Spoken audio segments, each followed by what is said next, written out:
Rosak tak pahala puasa melihat aurat sendiri? Tidak rosak, tapi bodoh lah namanya. Lagi dah, kita ni tak ada aurat. Kita sendiri tak ada aurat. Kita tak ada tak aurat dengan kita?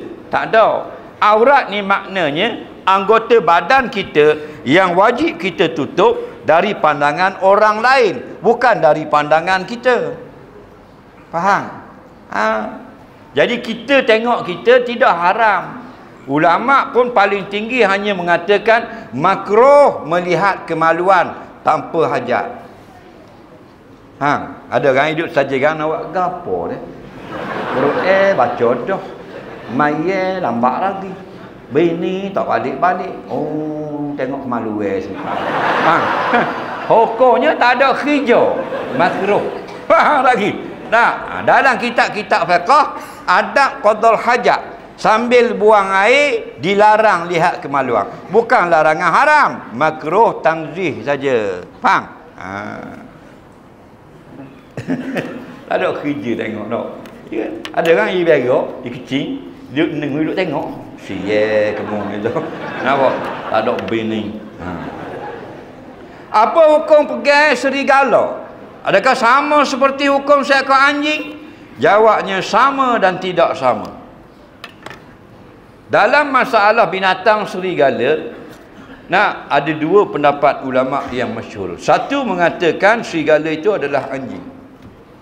Pendapat yang kedua, serigala lain, anjing lain. Ada lagi datang pendapat ulama moden, kalau serigala itu bersikap seperti anjing, perangannya adalah anjing. Kalau tidak, maka hukumnya bukan.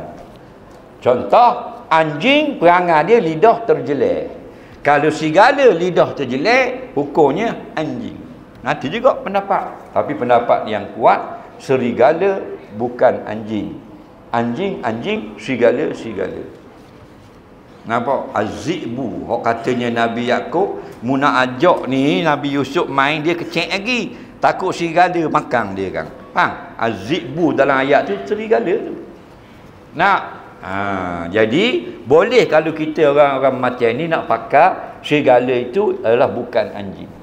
Jadi pegangnya tidak najis.